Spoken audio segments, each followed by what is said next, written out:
Hi everyone, Ben here from Sydney Fruit Gardening and welcome back. I just thought I would do a quick update. Now we're heading into warmer weather than we've been experiencing during winter. Not quite spring yet, but some of the trees, the fruit trees, are starting to bloom, and it's starting to feel like we're getting closer to spring, which is fantastic. So I'll just show you around a little bit what's happening in the backyard. All right, so you can see here, this is the early beauty. It's a tropic sensation, early beauty peach. So this one's been flowering for a few weeks now, and already starting to show little fruitlets forming.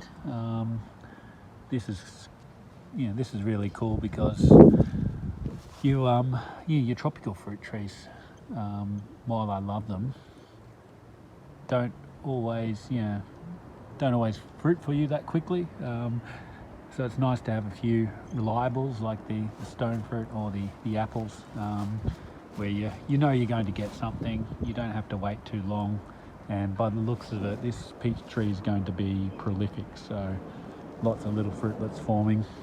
I've tried to graft another variety on here.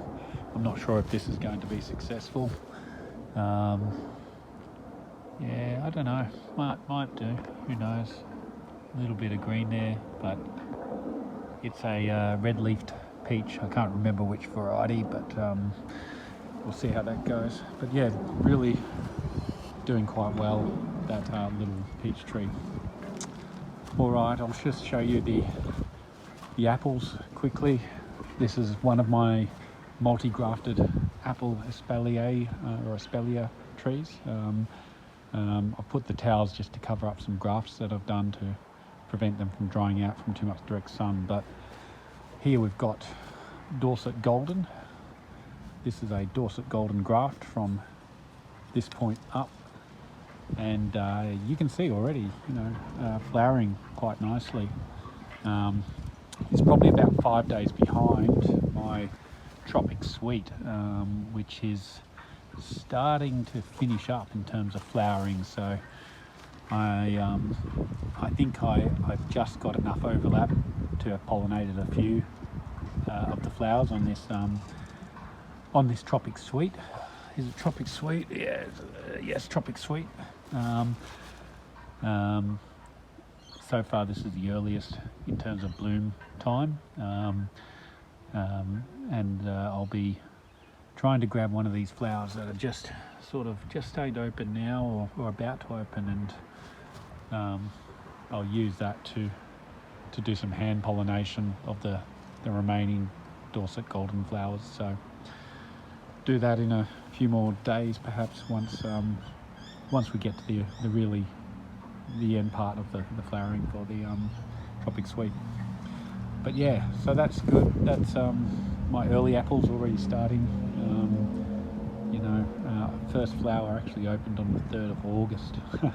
Would you believe? 3rd of August for the Tropic Sweet. So that's pretty cool, I think. I have brought the sensitive tropicals outside. They've probably been out for about a week or so now. I do still bring them inside if there's predicted temps below 5 degrees. So far we haven't had too much of that in the last couple of weeks, but I do bring them inside if that occurs. And I think this is going to make a real difference, particularly for this soursop. This soursop, last year I did have it in the greenhouse, which is just not quite as protected as being indoors, and it still lost all of its leaves, I believe. So having it inside for those really cold periods, I think, it's just going to give it a great start come spring and summer. So really happy about that. Acerolas doing fine. Star apples doing great. The nursery brought them from, recommended leaving them in these sorts of potted pot bags or whatever you call them.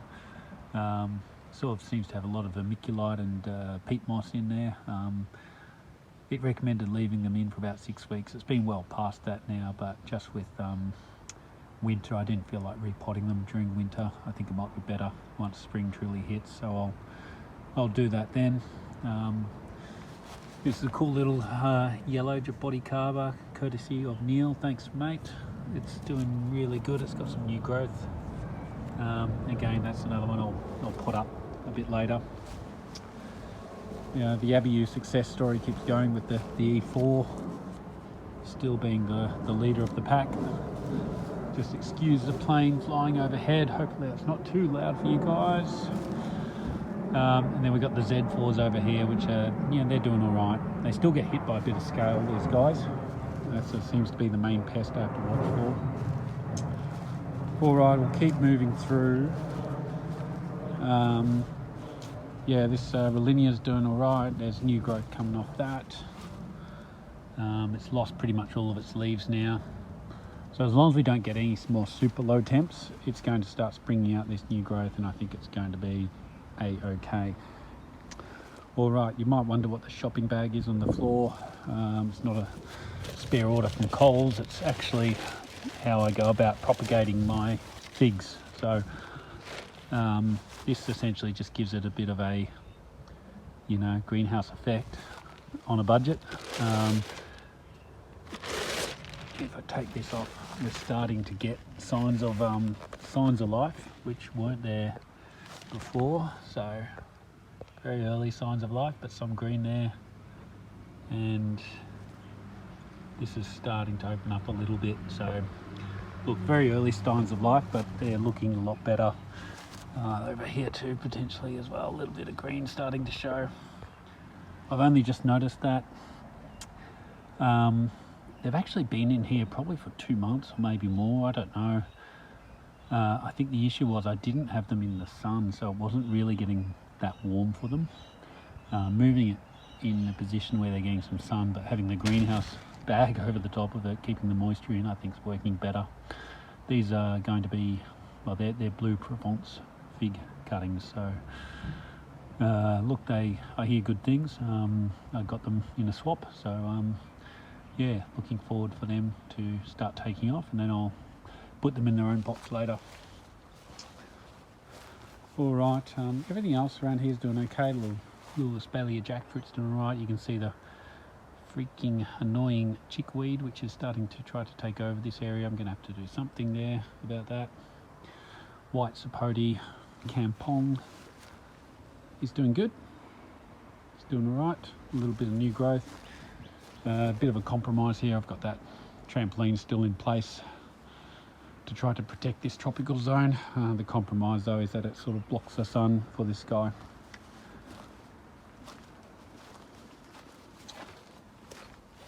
The Kwaimuk here. Kwaimuk's doing okay. It wants to start shooting out new growth, which is good. Bananas are doing all right. Still, the bananas have kept on growing through winter. Obviously, they've been affected, you can see. The dwarf red dacre and the red dacre over there. Rollinia, again, it's doing all right. Starting to find some new growth. I've said this before, I think in Sydney anyway, if you can grow your own Rollinia from seed, I think it'll be better adapted to the local climate than the ones that you buy from up north. So, that's what I've done with the other one I just showed you a moment ago. That's already shooting out new growth and looking a lot happier than this guy, which was a seedling I bought from Dailies, I believe, years ago, or a couple of years ago. But anyway, it looks good. It's doing much better this season than it did last season, when it was a bit more unprotected. And as with all these guys here, the growth is much better down the bottom. It hasn't lost as much leaves down the bottom. All right, I'll go around the other side.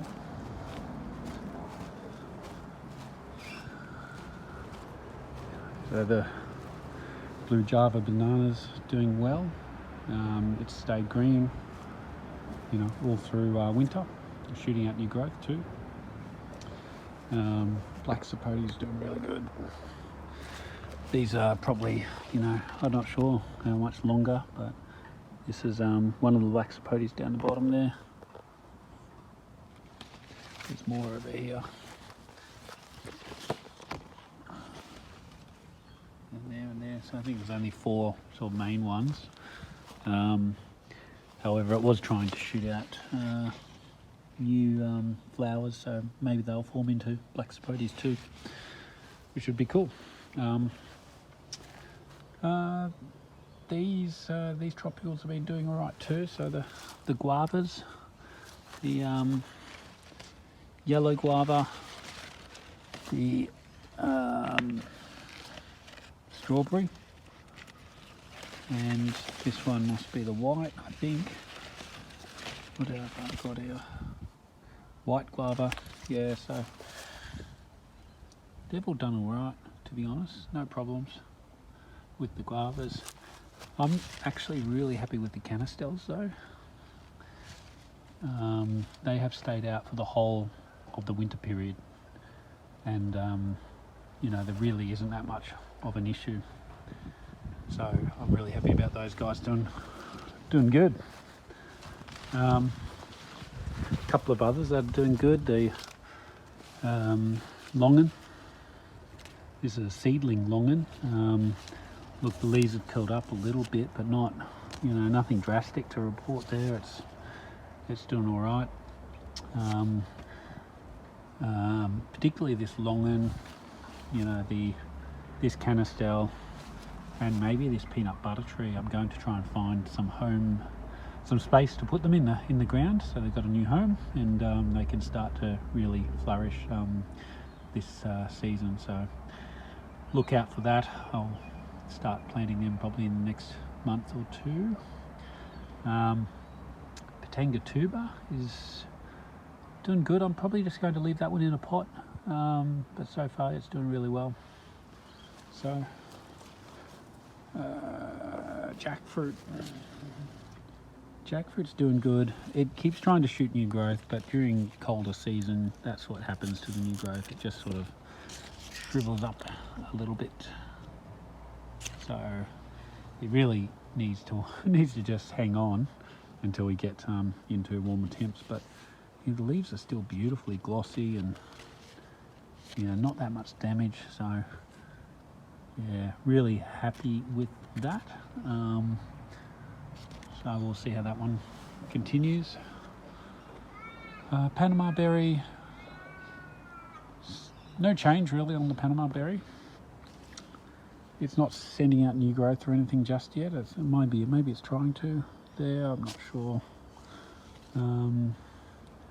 But I think it has, you know, it's gotten through winter, a little worse for wear. When I'm confident we're sort of over the worst of the winter weather, I'll probably prune it back a little bit up the top there, because it's starting to get quite high. That's well over the shed now. And I really hope I get more fruit from this guy this year. This is a, you know, large tree that produced very very little fruit, even though it was its first season fruiting, so maybe that's its excuse. But for such a large tree, I would like it to produce a lot more than what it did last year. So let's see how it goes this season. Nevertheless, it is a nice kind of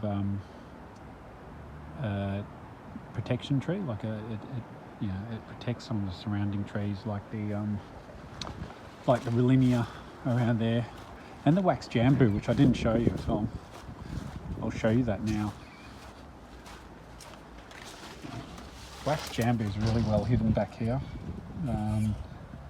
It's certainly had some damage on the new leaves, but I'm really surprised that it's got such beautiful glossy leaves still. No real, even the tips, you know, okay, a little bit of cold damage there, but you know, by and large, this Wax Jambo is done really well. This is supposedly the purple Wax Jambo. I'm really confused with Wax Jambos. When I look them up online, there seems to be different names for them. You know, Syzygium jumbos, Syzygium jumbolana, Syzygium maranganins.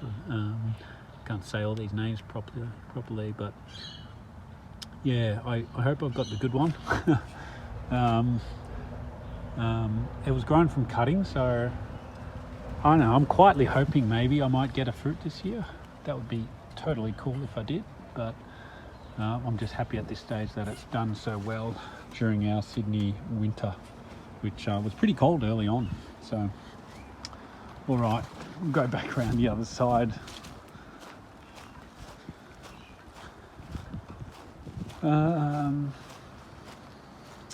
The Chacha's still in its sort of dormant, semi-dormant state. It just sits there at this time of year, but importantly it's not dying from the top down like it did a few years back. You know, those Bishop Crown chilies are doing great.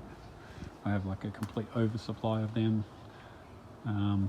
You know, it is good because it's right near the barbecue, and they're really fantastic if you just sort of grill them over the barbecue and have them with a steak or something. So we do that.